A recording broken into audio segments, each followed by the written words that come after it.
ಮುಂಗಾರು ಮಳೆ ಕೊರತೆಯಿಂದ ಹಳೆಮೈಸೂರು ಭಾಗದ ಜೀವನಾಡಿ ಕೆಆರ್ಎಸ್ ಅಣೆಕಟ್ಟೆ ಸೇರಿದಂತೆ ಕಾವೇರಿ ಕೊಳ್ಳದ ಡ್ಯಾಂಗಳೆಲ್ಲವೂ ಕೂಡ ದಿನೇ ದಿನೇ ನೀರಿನ ಮಟ್ಟ ಖಾಲಿ ಆಗ್ತಾ ಇದೆ. ಅತ್ತ ತಮಿಳುನಾಡು ಕಾವೇರಿ ನೀರಿಗಾಗಿ ಇದೀಗ ಖ್ಯಾತಿಯನ್ನು ತೆಗೆದಿರುವಂಥದ್ದು. ಆದರೆ ಕೆಆರ್ಎಸ್ ಡ್ಯಾಂನಲ್ಲಿ ವಾಸ್ತವ ಸ್ಥಿತಿ ಏನಿದೆ ಎಂಬುದನ್ನ ನಾನು ವಿವರಿಸ್ತಾ ಹೋಗ್ತೇನೆ. ದೃಶ್ಯಗಳಲ್ಲೂ ಕೂಡ ನೋಡಬಹುದು. ಸದ್ಯ ನಾನು ಇರುವಂಥದ್ದು ಮಂಡ್ಯ ಜಿಲ್ಲೆ ಶ್ರೀರಂಗಪಟ್ಟಣ ತಾಲೂಕಿನ ಕೆಆರ್ಎಸ್ ಅಣೆಕಟ್ಟೆಯ ಸಮೀಪ. ದೃಶ್ಯಗಳಲ್ಲಿ ನೋಡ್ತಾ ಇದ್ದೀರಾ, ಕೆಆರ್ಎಸ್ ಅಣೆಕಟ್ಟೆಯ ನೀರಿನ ಮಟ್ಟ ದಿನೇ ದಿನೇ ಕುಸಿತ ಹೋಗ್ತಾ ಇದೆ.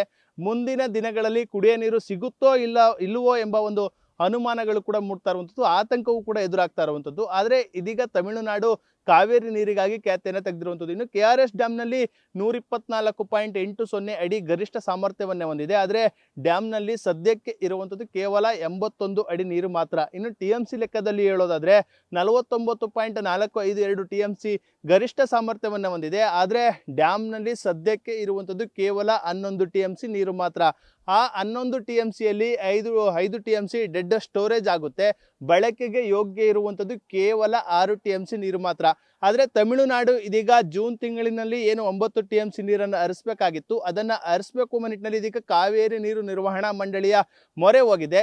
ಖ್ಯಾತಿಯನ್ನು ತಮಿಳುನಾಡು ತೆಗೆದಿದೆ. ಆದರೆ ವಾಸ್ತವವಾಗಿ ಹಳೆ ಮೈಸೂರು ಭಾಗದ ಕಾವೇರಿ ಕೊಳ್ಳದ ಡ್ಯಾಂಗಳೇನಿದೆ, ಆ ಒಂದು ಡ್ಯಾಂಗಳಿಂದ ನೀರನ್ನು ಹರಿಸೋದಕ್ಕೆ ಆಗಲ್ಲ. ಯಾಕೆಂದ್ರೆ ಇರುವಷ್ಟು ನೀರು ಇದೀಗ ಕುಡಿಯೋ ನೀರಿಗೆ ಮಾತ್ರ ಬಳಕೆಗೆ ಇರುವಂಥದ್ದು. ಯಾಕೆಂದ್ರೆ ಏನು ಬಳಕೆಗೆ ಇರುವಂತಹ ನೀರಿಗಾಗಿ ಈ ಒಂದು ನೀರನ್ನು ಬಳಸ್ಕೊಳ್ಬೇಕಾಗಿದೆ.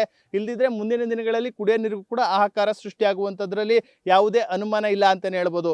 ಕಳೆದ ವರ್ಷ ಇದೇ ಜೂನ್ನಲ್ಲಿ ಇದೇ ದಿನಕ್ಕೆ ಸರಿಯಾಗಿ ಸಂಪೂರ್ಣವಾಗಿ ಕೆಆರ್ಎಸ್ ಡ್ಯಾಮ್ ಭರ್ತಿಯಾಗಿತ್ತು.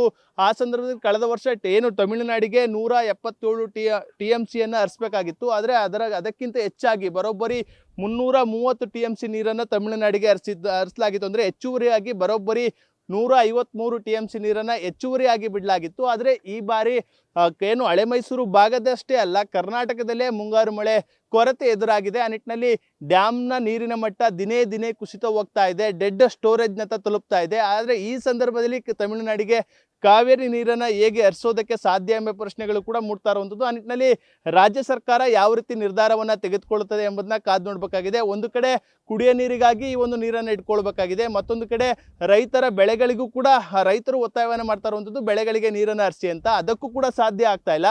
ಇದರ ನಡುವೆ ತಮಿಳುನಾಡು ಹೇಳಿದಂತೆ ನೀರನ್ನು ಹರಿಸೋದಕ್ಕೆ ಯಾವುದೇ ಕಾರಣಕ್ಕೂ ಸಾಧ್ಯ ಇಲ್ಲ ಎಂಬುದನ್ನು ಇಲ್ಲಿ ಮೇಲ್ನೋಟಕ್ಕೆ ಕಂಡು ಬರ್ತಾ ಇರುವಂಥದ್ದು. ಆ ನಿಟ್ಟಿನಲ್ಲಿ ರಾಜ್ಯ ಸರ್ಕಾರ ಕಾನೂನು ಹೋರಾಟವನ್ನು ಯಾವ ರೀತಿ ಮಾಡುತ್ತೆ, ಈ ಒಂದು ಸಮಸ್ಯೆಯನ್ನು ಯಾವ ರೀತಿ ಎದುರಿಸುತ್ತೆ ಎಂಬುದನ್ನ ಸದ್ಯಕ್ಕೆ ಕಾದು ನೋಡಬೇಕಾಗಿರುವಂಥದ್ದು. ಸದ್ಯ ಕೆಆರ್ಎಸ್ ಡ್ಯಾಮ್ನ ವಾಸ್ತವ ಸ್ಥಿತಿ ಇದಾಗಿದೆ ಅಂತಾನೆ ಹೇಳ್ಬೋದು. ಕ್ಯಾಮ್ರಾ ಪರ್ಸನ್ ಹರ್ಷಿ ಜೊತೆ ನಂದೀಶ್, ನ್ಯೂಸ್ ಫಸ್ಟ್ ಮಂಡ್ಯ.